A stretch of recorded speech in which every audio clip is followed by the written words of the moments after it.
Welcome to another episode of Beyond the Algorithm. I'm your host, Victor Vinciant, aka Mr. Accountable Masculinity. You already know what it is. We over here, we review content that helps us to end the gender war. Solutions only. That's the mindset over here. Solutions only. And today I have a piece of content from that was put together by O'Shea Duke Jackson, where he was reviewing a conflict that's ongoing or brewing between Anton Daniels and Tariq Nasheed. O'Shea is going to explain who these people are, even more if you haven't known already. But I just wanted to give you guys the rundown, and we're about to get started. Let's cook. Of white people in the United States of America. Some blacks have also commented on their frustration with black fatigue as far as black on black crime is concerned. And another popular black creator who's giving his idea on the subject is none other than Anton Daniels. Now, I know Anton Daniels as a creator. I've spoken with him on the phone, and I can honestly say that now he's a much better YouTuber than me. And another person who is bigger than me on this platform is Tariq Nasheed. Both of these guys command different audiences, although predominantly black audiences. Tariq Nasheed has been around for many years, and Anton Daniels is kind of on his way up. Tariq Nasheed holds the dominant society accountable for racism and also focuses on restoring the cultural values of what he considers it to be hashtag FBA, aka the former African American or historical Negro community, while Anton Daniels holds blacks accountable for their own mistakes. Now, Anton Daniels can be seen as an individual that is doing things to get a larger white audience. He's appeared on Dr. Phil, he's appeared on Fox News, and he would seem that although his audience is predominantly black, he might be a person that is saying things about the black community that some of the whites want to hear but are afraid to say. And he ruffles feathers by saying some very, very interesting things. With Americans, but specifically, let's just talk about black people, because I noticed this thing, black people don't really unite until they can find a European enemy. Black immigrants don't respect people that are traditionally born in America, especially black people that were born in America. They work relentlessly, eat, sleep, grind, hustle, and go and get it. So when they finally get over into America and they see the opportunities that's presented to them over there, it ain't nothing that Americans can do. You trying to figure out how to work 40 hours and then go to sleep, and you can't even wake up in order to get to your job that you work from home for. You can't even make the meeting on time. Now, this is one of his most popular clips in which he's talking about how immigrants are really taking over positions in America, especially from blacks. And he names two categories of immigrants.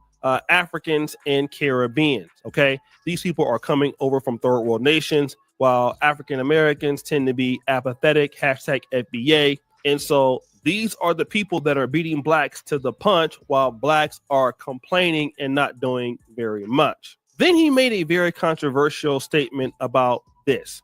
I have no sympathy for anybody. You get what you deserve.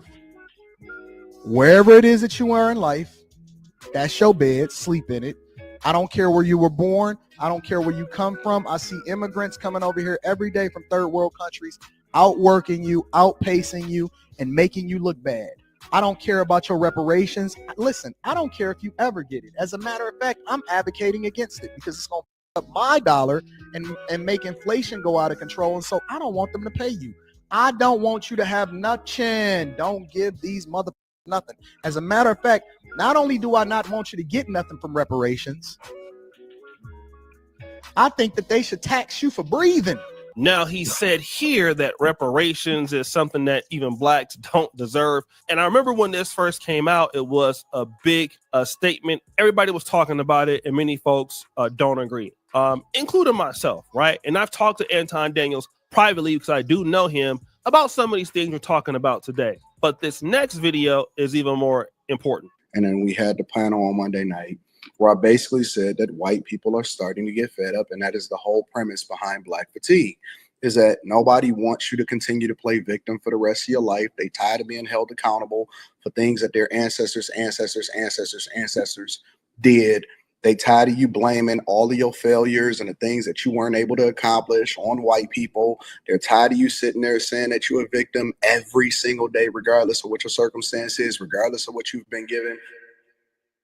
So he talks about black fatigue. And here he was reacting to a video, which is his more primary mechanism of content delivery now. And he's saying, listen, the lady on the screen that was talking, you know, all you these blacks are making mistakes, and it makes it more difficult for me when I go outside because now I'm just along with the rest of you, and that's messing up my image. And I'm also tired of that. Okay. And I think to certain points, many of us as African Americans have felt at least that way, maybe once or twice in our life. I remember one time, again, I used to work at a pretty large corporation, and somebody gave me the comment that, oh, you know, you're not like the other blacks that I know. And I was young and didn't know any better and took that as some level of compliment. Didn't know that was disrespectful until I got a little bit older. But something happened on Tariq Nasheed's show one night.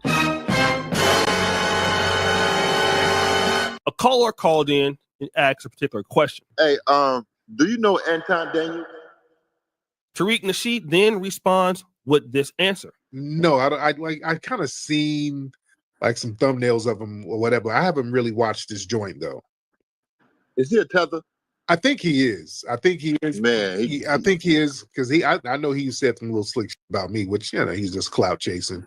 But yeah, he's a tether, or he a Jesse Lee Peterson nephew or something. Yeah, but I think he's like a secret tether because some of just his vibe and some of the little slick shit.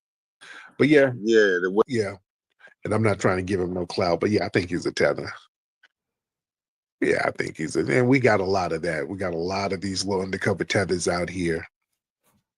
We got a lot of them, family. That's the thing. We got a lot of these undercover tethers. When you start seeing people, because I know that dude was talking against reparations, and he also was talking about how I saw a clip where he was talking about how immigrants work so harder than us, and that's tether. He then also says this. When you hear people talk about, how immigrants come over and do so well, when you hear somebody going with that narrative, that's tether talk. Yeah.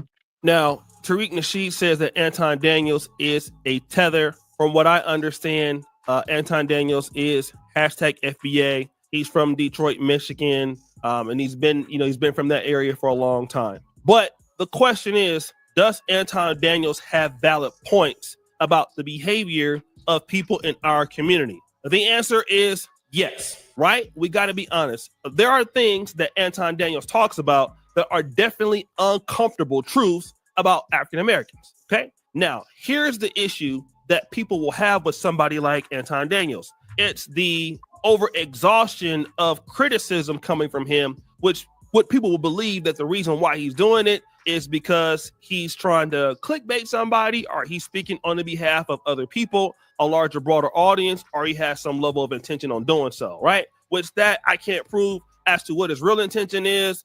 I just know that he has these, I just know this is his content style. It's always been like that. But on the other hand, is a brother like Tariq Nasheed important? Absolutely. Tariq Nasheed will point out the historical situations that whites have caused towards blacks, and that white people cannot absolve themselves from the things that they have done to blacks, and a lot of the things that whites have done to blacks because of the environments that whites have created for blacks to live in. And we can see that this is everywhere where slavery or some level of apartheid system was, okay, or is, okay? Let's look at South Africa. South Africa did not have slavery, but they have some level of apartheid. Mind games, treating blacks bad, dehumanizing them. After the whites have not lived in the country, the psychological damages and effects are there, all right? And South Africa is one of the most dangerous countries on planet Earth with a lot of black on black crime. We can look at Black Brazil. Is it the same there? It's probably even worse.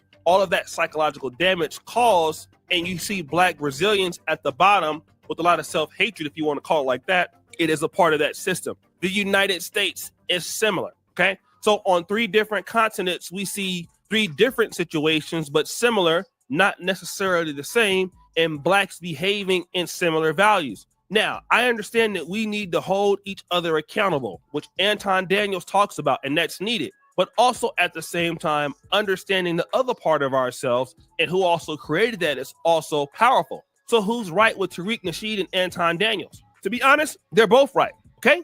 And that's where the issue is. On one hand, if you're Tariq Nasheed, people will call you a grifter. That's what they're going to say. All you do is talk about the white man. All you do is talk about this or that, right? Like you're just basically pimping the community or whatever. Anybody who talks real black like that, it could be him, it could be people like Dr. Umar or myself, Jason Black. Anytime you're telling the truth about what happened to black people, then you are a grifter and then you're a race baiter. Then if you're Anton Daniels or Jason Whitlock or people who have harsh commentary about blacks and what blacks do, or even like Candace Owens, then you're a race traitor, because all you do is do this so that you can continuously bash blacks to get a bag or to get views or to get whatever the case is, and you never criticize the white man, quote unquote. But to be honest, I've been called both. I've been called a race baiter. I've been called a race traitor. And the reality is,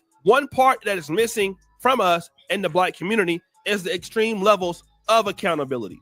We do have to be accountable to each other, but we also didn't get to where we're at by ourselves. And that's the one thing that whites want to absolve themselves from, because, oh my God, we're tired of this happening. We're tired of you guys blaming whatever happened to you guys. Okay, it's over now. It happened a long time ago. But the whites today still benefit about what happened many, many years ago, right? And at the same time, we have the ability to fix many of our own problems with our own solutions. We're not helpless and we're not defenseless. And both guys represent a side that people like to listen to or don't. And to be honest, judging at face value, both messages to a certain degree are needed. I can disagree with certain elements about reparations. I can disagree about certain other things. Ultimately, it's a tale of two tapes, and however you want your content delivered to you, it's okay. But ultimately, what I honestly feel is that black people can solve 99% of their problems almost overnight if we are just accountable to each other. While I do believe that white people in the systems can be against blacks, I do feel that black people have more talent than what the system can do to hold against you. And I believe that both of these brothers would agree to that particular statement. But I would just ask you, who do you think has the best message out of these two? I mean, when you talk about black fatigue, and then we understand where Tariq would be, where Anton Daniels would be, which person would you consider to be right? And I want to give a big shout out to a brother that gave me the idea for this video. Drummer 1980. He made a video called Tariq Nasheed Said This About Anton Daniels, and I watched a little bit of it. So I decided to derive my own rendition. So guys, what do you think? It's your boy O'Shea Duke Jackson. Shout out to O'Shea Duke Jackson and the previous content creator that inspired him. This topic is coming back to rule number 1 as it pertains to men. According to the laws of accountable masculinity, you know, we talk all the time, you got to have an outline, and men should focus on men. Personal accountability standards amongst men, amongst reasonable men, without degrading women. And in that philosophy, we are supposed to be conflict resolution oriented, because men are going to bump heads. Somebody's going to have an idea that's going to be better than somebody else's. And there's going to be a time for everybody to shine. And then when that happens, we're going to have a level of decentralized leadership, because some of us are going to have to know when to lead and when to follow. All of us have to be able to take instruction in order to get to where we're going. But as far as this situation is concerned, this could be potentially troubling if it were other people. I'm sure there's plenty of other guys that you can put in any scenario. There would be a bad look if they were against each other. But since the beginning of time, black people have never been a monolith. Our own people don't get along with each other from family to family. It's historically been known that the Africans that were sold into slavery were sold by other Africans. There's always been someone to sell someone out. From the situation with Malcolm X, and Elijah Muhammad, to them being sold out or corrupted by FBI interference, to you name it. You name any black movement that has been hot at one point and then stopped in its tracks. It involved other black people selling each other out. So a lot of this black fatigue conversation comes from us selling each other out. It comes from us being disrespectful to each other. It comes from us refusing to invest in conflict resolution over conflict itself. So there's always going to be a class of people that are divided up by the way that they think. And the trick is, can we take out the unnecessary behavior on one side so we can eliminate the unnecessary harsh commentary that goes with it? Because the behavior triggers the conversation. Okay, keep that in mind. Most people would, even though, yeah, I understand in human nature, somebody's going to always have something to say, but the conversation would go much different if we didn't have to talk about the negative things that we do to each other. And that doesn't mean to just not talk about them at all. It means stop performing the negative behavior so we can get to the solutions part of our culture. You know, we're doing that to ourselves. Obviously, there's some elements that we don't have any control over, but that's the problem. We can get control of them. We can at least get control of our perception of them so we can educate and move around it, because every ethnic group has its own obstacles, but we're not going to negotiate our obstacles through complaints, blame, and definitely not through hurting each other. So what do you guys think? Leave it in the comments.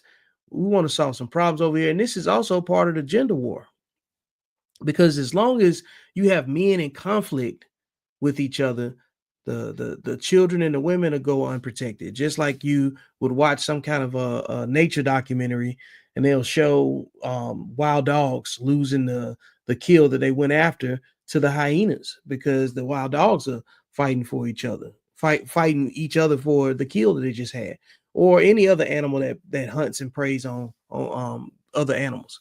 But this is just unhelpful. It's just unhelpful. At this stage, we know too much. We have too much media coverage. We have access to be creators, and we can control our own narrative, but we have to do the work to control our narrative. Meaning they can put out in mainstream media whatever they want about us. They can. They own the media space, but we own access to media too. And the better our behavior is, and the more that we discuss it and highlight those things, the closer we draw people that actually believe in us and support us and trust us. And it's up to us to protect our own narrative. And the word that I want to leave you with before I get out of here is focus on us. Focus on us and not the distraction. And with that being said, this has been another episode of Beyond the Algorithm. I'm your host, Victor Vincent. Go cop the book, Accountable Masculinity. You'll see it in the description. Follow the YouTube channel, like, share, and subscribe. And keep in mind, disciplined people always get what they want.